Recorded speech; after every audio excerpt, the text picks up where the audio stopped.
Muy bien. Eh, Hoy vamos a ver la parte empírica de los modelos neoclásicos, ¿eh? Que básicamente quiere decir cómo llegamos a los datos.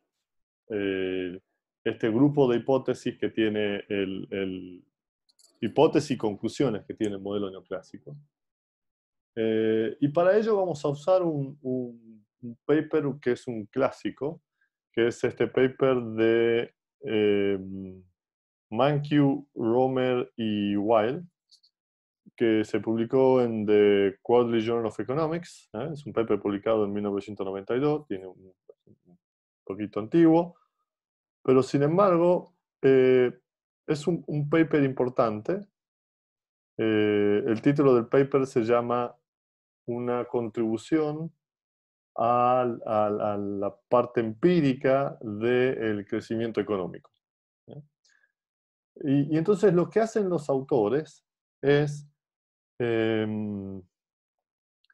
básicamente examinar, ¿no? Entonces este paper examina, ¿eh? Esto es si el modelo de crecimiento de Solow es consistente con la variación internacional en los estándares de vida, ¿no? Y entonces vamos a ver que eh, una versión, dice, muestra que una versión aumentada del modelo de Solow, que incluye la acumulación de capital humano, ¿eh? Eh, provee una descripción excelente de los datos a través de los países. ¿De acuerdo? Entonces, sin más preludio, vamos a ver el desarrollo del paper. Eh, y entonces, fíjense, lo que hace el paper es, eh, luego le voy a pedir que lo lean, por favor, ¿eh? Pero hace aquí, esto es toda la introducción, ¿no? Y entonces el paper va a comenzar, ¿no? Con lo que ellos denominan el modelo de Solow del libro de texto, ¿eh? Y entonces dice, fíjense, comienzan estableciendo los supuestos que nosotros ya conocemos, ¿no es cierto? ¿No? Tomamos la tasa de ahorro, tasa de crecimiento de la población, el progreso tecnológico como exógenos, ¿eh? Hay dos inputs, capital y trabajo, y que se pagan al producto marginal, ¿sí? O sea que estamos pensando que los mercados son competitivos, ¿sí? Se asume una función Cobb-Douglas, ¿no? Tal que la representación de la función de producción es como está en la ecuación 1. Y fíjense, esta ecuación para nosotros es familiar, es la función de producción de Cobb-Douglas con tecnología que aumenta la capacidad de producción del trabajo, ¿eh? Entonces ya sabemos muy bien a qué se debe todo esto y sabemos que también tiene rendimiento constante esa escala, con el alfa que varía entre 0 y 1, ¿sí? Eso es una función de producción neoclásica estándar, con la denominación de variables estándares también, digamos, del libro de texto IKLA, usa por tecnología. Y entonces nosotros sabemos que en el modelo de Solow la tasa de crecimiento de la población es n, que está acá, ¿cierto? Y la tasa de crecimiento de la tecnología es g, que está especificada allí. Entonces el número de unidades efectivas de trabajo es A por L, ¿no? Y que naturalmente crece a la tasa n más g, ¿no es cierto? Que es n es g es la tasa de la tecnología y n la tasa de crecimiento de la población. Entonces, todo esto, ecuación 1, ecuación 2 y ecuación 3, pertenecen a los supuestos estándares del modelo de Solow. Y entonces lo que nosotros analizamos, recuerden, es la evolución de el capital per cápita, ¿no es cierto?, de unidades efectivas, ¿no es cierto?, que es, como se define acá, K partido en A por L, ¿no? Y entonces la ecuación dinámica del capital per cápita de unidades eficientes es, como está aquí, K punto, ¿no es cierto? La variación en el tiempo es igual a la inversión bruta, S por I, menos toda esta componente de depreciación, que ya estamos familiarizados. Entonces, para el caso, para el caso de la función de Cobb-Douglas, recuerden que la función de producción es igual a K a la T a la alfa, ¿no es cierto? Entonces, sustituimos por I y entonces nos queda que la variación en el tiempo de K es igual a S por K T a la alfa menos todo esto que está acá, ¿no? Menos todo esto que está acá. Perdón. Y entonces nosotros sabemos que en estado estacionario, ¿no es cierto? En estado estacionario, K punto, la variación de K en el tiempo es igual a cero, ¿no? Entonces, esa es la solución que hacemos, ¿no es cierto? Asumimos que esto se hace igual a cero, y entonces nos queda que en estado estacionario, S por K, y ahora le pongo la estrella porque es de estado estacionario, a la alfa, ¿no es cierto? Es igual a N más G más delta, todo por K de estado estacionario, ¿no? Y entonces pasamos este término para la izquierda, pasamos todo este término para la izquierda y me queda S partido en N más G más delta igual, paso para el otro lado, igual a el capital de estado estacionario a la 1 menos alfa, ¿no es cierto? El alfa de arriba pasa para el otro lado, restando. Y entonces noten que ya en esta ecuación lo que hago ahora es paso el 1 menos alfa, el exponente de 1 menos alfa lo paso para la izquierda, y al pasarlo para la izquierda, lo que me queda es la solución del capital de estado estacionario. Acá está, fíjense, este término está acá, ¿no es cierto? Y lo que me queda la solución es la solución del capital de estado estacionario, que es la ecuación número 5. Y entonces esto, ¿qué nos dice? Que el estado estacionario, ¿no? En estado estacionario, el capital per cápita depende positivamente de la tasa de ahorro, ¿no es cierto? Y depende de todas estas tasas negativamente. Nosotros sabemos muy bien, digamos, el modelo de Solow, el origen de esta relación positiva en el ahorro y negativa en estas tres variables. ¿No es cierto? Entonces, este es el capital per cápita de estado estacionario. O sea, el modelo lo que anuncia, lo que predice, es que en estado estacionario el capital eh, debería converger a este valor, ¿no? Y entonces esto es una de las predicciones centrales del modelo de Solow, y esto es el efecto del impacto de la tasa de ahorro y de la tasa de crecimiento poblacional, de la tasa de crecimiento de la tecnología y de la tasa de depreciación en el capital per cápita de estado estacionario. Entonces lo que hacemos ahora es, tomamos la ecuación 5, o sea, el estado estacionario del capital per cápita, y lo sustituimos en la función de producción, ¿no es cierto? Y entonces ustedes piensen que eh, la función de producción, donde I pequeño es igual a I grande partido en A por L, esta función, ¿no es cierto?, es igual a K per cápita de unidades eficientes a la alfa. Entonces, en la ecuación 6, noten que vamos a trabajar con el producto per cápita, ¿no? No el producto per cápita de unidades eficientes que tiene la A. Entonces, ¿qué tenemos que hacer a esta especificación? Lo que vamos a hacer para que nos quede producto per cápita, decir que va a ser igual a A por el capital per cápita de unidades eficientes a la alfa, ¿no es cierto? Entonces, lo que hemos hecho es pasar la A que antes estaba aquí abajo, la pasamos para el otro lado, entonces me queda que el capital per cápita de unidades eficientes, el capital per cápita O sea, I partido en L es igual a A por K a la alfa, ¿no?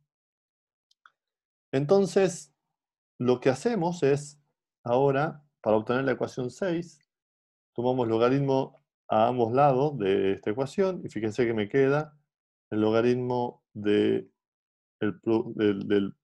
producto per cápita es igual al logaritmo de A. Recuerden que esto es A sub T más alfa por el logaritmo del capital per cápita de estado estacionario. Acá estamos en estrella, ¿no es cierto? Y entonces, recuerden que nosotros definimos A sub T es igual a E a la GT por A0. Entonces, si yo hago el logaritmo, aplico a ambos lados, esto es el logaritmo natural. Entonces, el logaritmo natural con el exponencial se cancelan, y entonces me queda que el logaritmo de AT es igual a, se cancela esto, entonces me queda GT más logaritmo de A sub 0. ¿De acuerdo? Entonces, eso es lo que está acá en la ecuación 6, fíjense, logaritmo de A sub 0 más GT. Entonces eso con respecto a la primera parte de este término, y luego lo que hacemos es sustituimos el capital per cápita de estado estacionario, que es el de la ecuación 5, o sea, sustituimos este valor acá. Y al sustituir eso, fíjense, aplicamos el logaritmo y sustituimos, me queda esto que estaba acá era el logaritmo, fíjense, me queda alfa partido el 1 menos alfa, que era de esta potencia, por el logaritmo de S, menos alfa partido en 1 menos alfa por el logaritmo de n más g más delta. Entonces, es así como se deriva la ecuación 6. Entonces, la ecuación 6 no es otra cosa que el logaritmo del producto per cápita en estado estacionario que predice el modelo de Solow, ¿no? Fíjense, el, el, el modelo predice, ¿no es cierto?, una serie de cosas. El modelo predice que el producto per cápita va a ser mayor cuando aumente la tasa de ahorro, ¿no es cierto? De hecho, acá está el signo positivo. El modelo predice que cuando aumente la tasa de crecimiento de la población, la tasa de crecimiento de la tecnología o la tasa de depreciación, el logaritmo del producto, el producto per cápita va a ser menor. Acá está signo negativo, ¿cierto? Signo positivo por acá y signo negativo. Entonces, estas son predicciones del modelo de Solow. Y no solamente eso, fíjense que otra cosa predice el modelo de Solow con respecto a los datos. Nosotros, cuando mirábamos los datos, vimos que en el tiempo el alfa era bastante cercano a un tercio en una época. Lo voy a poner así para decir que es cercano. ¿Qué representa alfa? Alfa, ¿se acuerdan? Representa la parte, esto era R por K partido en I. Es decir, es la participación del ingreso total de la economía que se lleva los pagos al factor de capital. Eso es alfa. Este alfa históricamente era un tercio, eh, y en la actualidad está cambiando, eso está siendo mayor. Pero entonces piensen, históricamente los pagos al capital eran de un 33-30% del Producto Bruto, del total de valor agregado que se genera en la economía.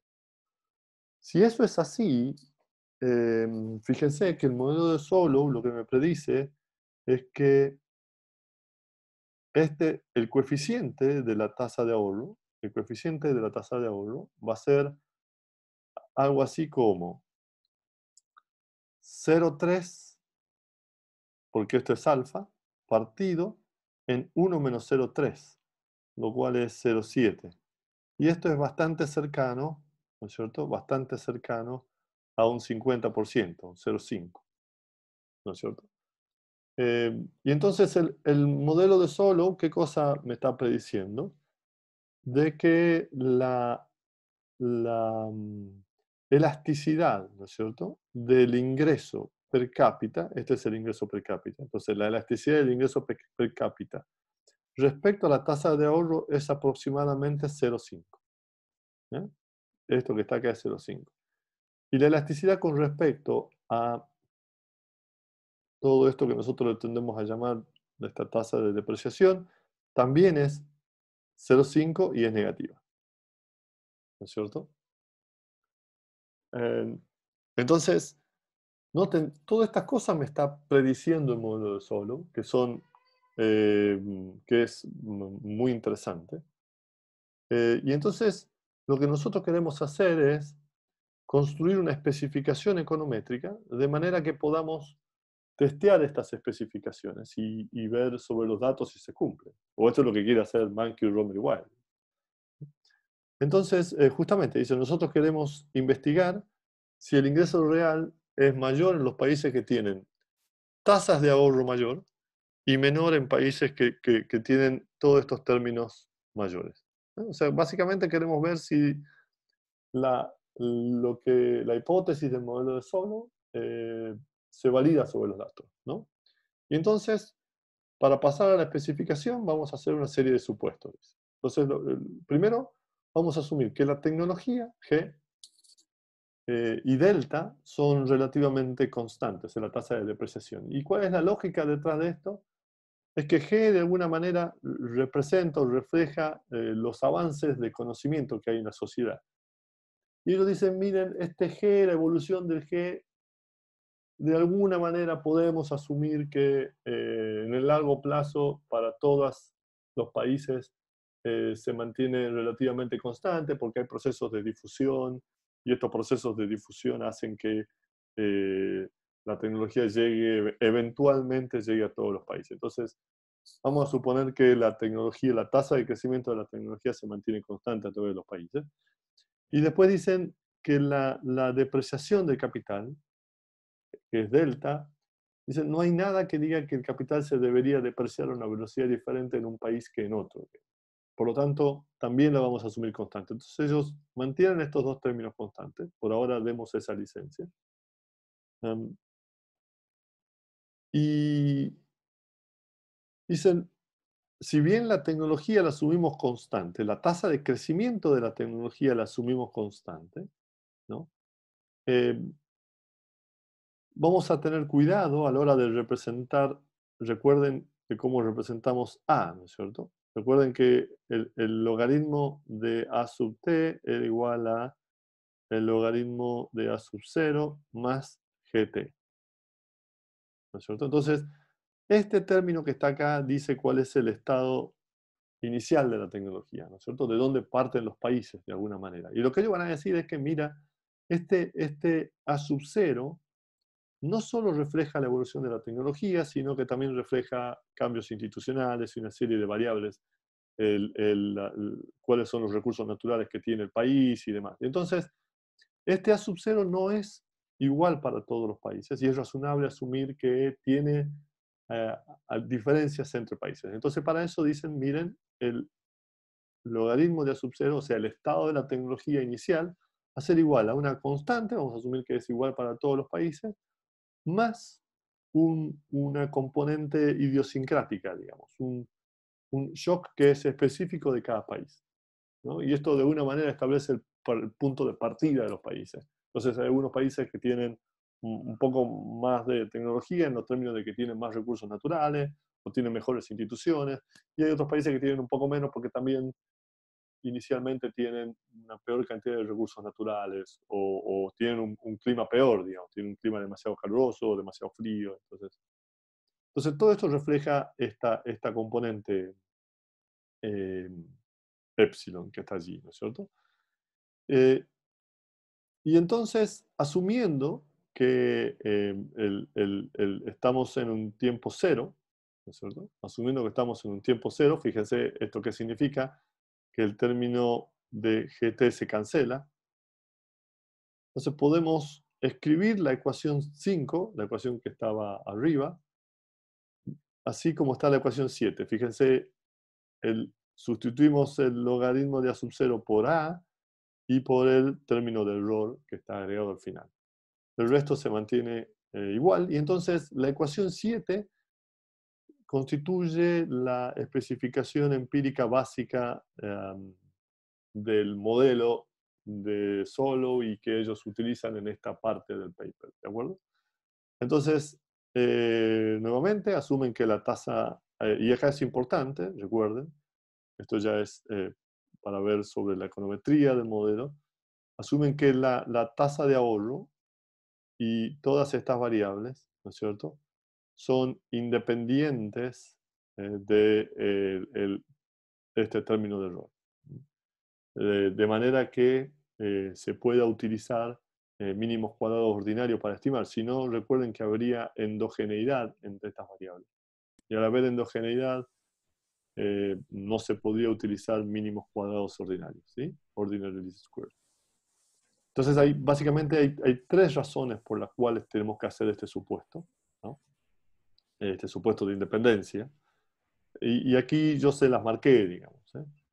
La primera es que el supuesto, en realidad es un supuesto bastante estándar en los modelos de crecimiento económico, ¿no? Y sobre todo en los modelos donde la elasticidad es isoelástica, es decir, donde la elasticidad es siempre la misma, la elasticidad de sustitución es siempre la misma.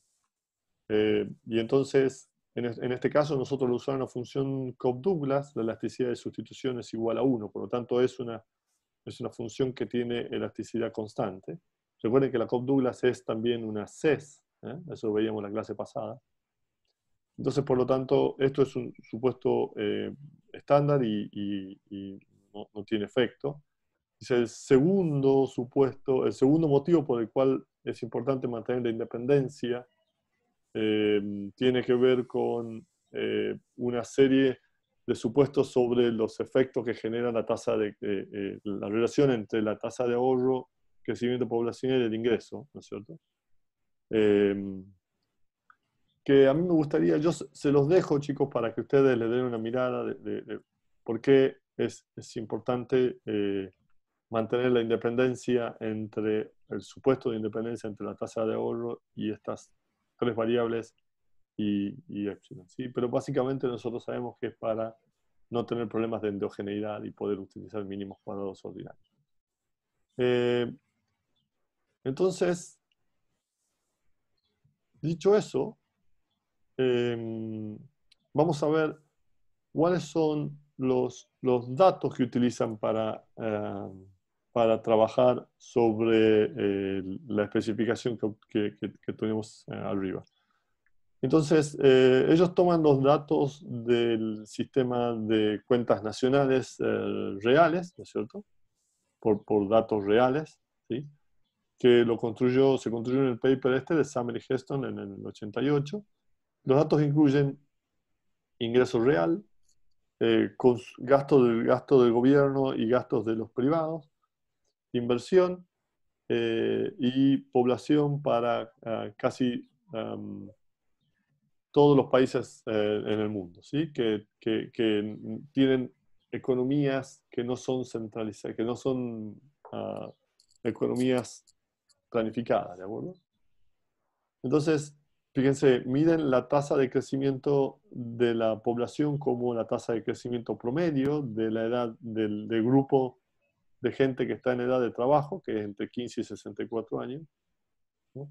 Miden S, ¿no es cierto? Se mide como el promedio de la inversión real, ¿no es cierto? Incluyendo la inversión del gobierno. Y finalmente, I partido en L, que es el GDP real para el año 85, que es básicamente el producto en el año 85 dividido en la cantidad de personas que tenían edad de trabajar en ese año, ¿no? Y entonces, los autores van a considerar tres muestras. Van a trabajar sobre tres muestras diferentes de datos. Con los mismos datos, pero en tres muestras diferentes.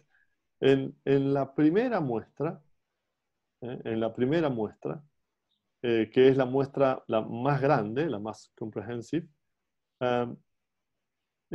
está constituida de 98 países. Y entre esos 98 países se excluyen, quitan a los países que tienen dependencia de petróleo, porque casi toda la producción representa los datos de producción del petróleo, digamos. Entonces, no hay el concepto, no hay generación de valor agregado como lo pensamos o como se lo piensa y es necesario para el modelo de Solo, por lo tanto, en realidad agregan ruido. Por lo tanto, esos datos se los saca. Eso es, o sea, la primera muestra hay 98 países. En la segunda muestra es más pequeña que la anterior, tiene 75. Y de acá, de la segunda muestra, se extraen, de la gran muestra, se extraen, además de los países que tienen dependencia de petróleo, se extraen los países la calidad de los datos no es muy buena, porque puede haber errores de medición, y entonces se quitan. Y también se quitan a los países pequeños, digamos, porque también le agregan mucha distorsión al análisis, y entonces se quedan con 75 países. Y en la tercera muestra eh, se toman solamente 22 países, los 22 países de la OECD. Hoy ya estamos en 36 países en la OECD, pero bueno, en ese momento había 22, y entonces ellos toman solamente ese subgrupo de países, ¿sí? Y entonces, eso es el grupo de países que toman. Y entonces, con todos estos datos, lo que van a hacer es correr una regresión que utiliza la especificación de la ecuación que veíamos arriba, que es la ecuación 7, subo. Entonces, toman esta especificación y lo van a regresar sobre los datos que tenían antes. Entonces, yo les pido que tengan presente esta especificación. Y entonces se van a regresarlo sobre los datos. Y este es el resultado. Y esta es la tabla 1. Entonces, piensen, yo voy a escribir aquí arriba ¿no es cierto? Es igual a A más de alfa partido en 1 menos alfa por el logaritmo de S, menos alfa partido en 1 menos alfa por el logaritmo de N más G más delta, más epsilon. Entonces, esta es la especificación. Y entonces, utilizan los datos. Recuerden que hay tres muestras, la muestra con 98 países, la muestra con 75 y la muestra con 22 países. Y entonces, los autores corren las regresiones con los datos que tienen. Y entonces, observen lo que encuentran. Entonces, primero tomemos la primera ecuación, para los datos, para la muestra con 98 países. Ellos encuentran que la constante, esto que nosotros denominamos la letra A, es igual a 5,48. El coeficiente de la tasa de ahorro, esto, recuerden que es la tasa de ahorro, es decir, esto que está acá, que era alfa partido en 1 menos alfa, es igual a 1,42. Y el coeficiente de la tasa esta que nosotros llamamos la tasa de depreciación, que también era alfa partido en 1 menos alfa, pero con el signo negativo, ¿no es cierto? Y está, digamos, fíjense que aparece el signo negativo, ¿no?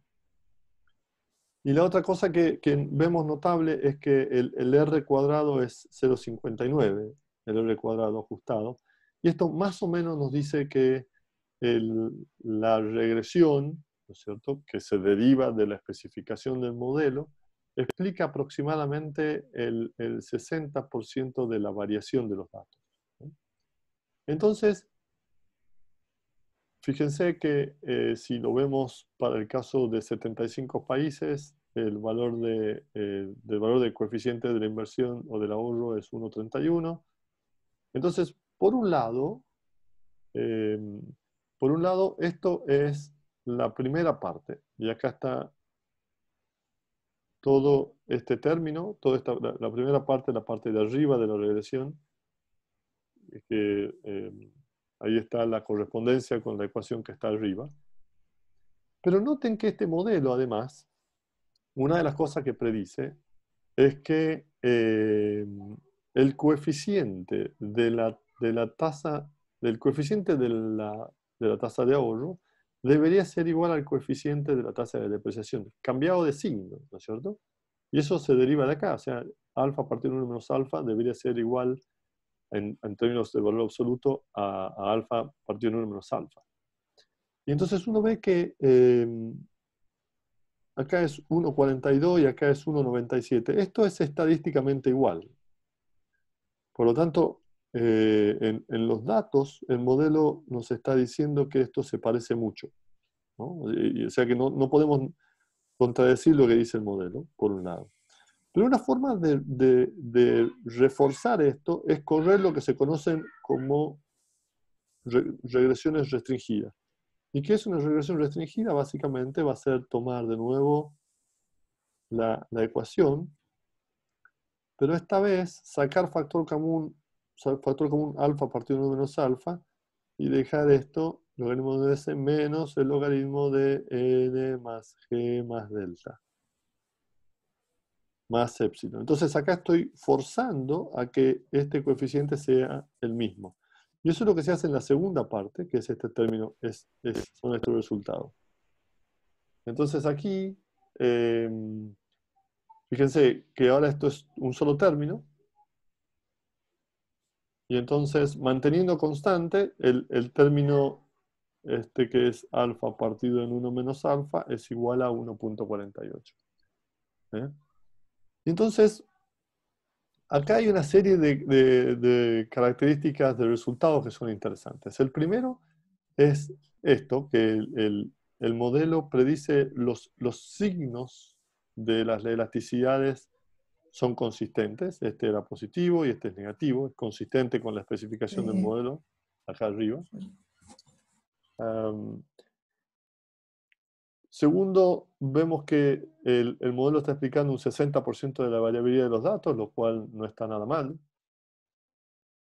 Pero una cosa que observamos es que, por ejemplo, para el caso de los países de la OECD, eh, la igualdad en términos de valor absoluto entre los coeficientes ya se aleja un poquito, y para el caso de países intermedios también se aleja un poquito. Ya no es esto tan parecido, por un lado. Y por el otro, noten que nosotros habíamos visto que dado era razonable pensar que alfa era igual a un 30% de los datos que observamos en la realidad. Por lo tanto, lo que decíamos era que esperábamos que los coeficientes sean, el coeficiente, es decir, alfa partido de 1 menos alfa, sea 0,5. Y nos estamos encontrando con valores de 1,42. ¿No? 1,42 contra 0,5, o sea que es bastante más elástico de lo que nos esperábamos. Y entonces esto es un resultado que nos llama la atención, ¿no? Entonces esto es uno de los problemas de esta especificación, ¿sí? Y entonces para mejorar la calidad de estos resultados, lo que van a hacer los autores es agregarle el capital humano al modelo estándar de Solow. Déjenme que justamente para hablar de este valor que está acá, que nosotros esperábamos que el alfa sea de 0,5, que el alfa partido de 1 menos alfa sea de 0,5, justamente porque veníamos de ver en los datos que había un alfa de 0,3, lo que nos encontramos es que este cociente de alfa partido de 1 menos alfa es de 1,42. Y entonces ese 1,42, fíjense que yo podría resolver lo que estamos diciendo de nuestra relación. Nosotros obtenemos que alfa partido de 1 menos alfa es igual a 1,42. Y esto podríamos decir que alfa es igual a pasando esto para el otro lado, esto es igual a 1.42 menos alfa por 1.42. Entonces, si yo paso ahora este alfa para el otro lado, está con signo negativo, entonces me va a quedar alfa por 2.42 es igual a 1.42. Entonces me queda que alfa es igual a 1.42 partido en 2.42. Entonces fíjense que estoy identificando el valor de alfa a partir del resultado de la regresión. Entonces la regresión lo que me está diciendo es que el alfa que se implica de acá es más o menos de 0,6. Y este alfa implicado es lo que está en esta línea que está acá. Entonces, fíjense, para todos los países el alfa implicado es un 60%, para países intermedios también es un 60%, y para los países del OECD es un 40 o un 36. Y esto en ese momento era preocupante porque lo que estaba sugiriendo es que la participación del capital en el ingreso era de un 60% y no de un 30% como mostraban los datos de las cuentas nacionales. ¿Eh? Y entonces, si bien el modelo simple de Solow, el modelo del libro de texto de Solow, tiene muy buenas propiedades sobre los datos, lo que observamos es que hay algunas características, como por ejemplo las elasticidades, no se cumplen, y que para el caso de los países de la OECD el R cuadrado es bastante bajo, es un 1% de los datos. Entonces, para tratar de resolver esto es que se agrega, o se extiende, se aumenta el modelo y se le agrega el capital humano. A eso lo vamos a ver un poco más adelante. Y lo que vamos a ver ahora vamos a hacer un poco de análisis de datos con esto. Y a mí me gustaría que vamos a aprender a cómo hacemos una regresión con estos datos y cómo repetimos de nuevo el modelo, eh, así como tal cual como está en el paper de Michael Romer y White. ¿Alguien tiene alguna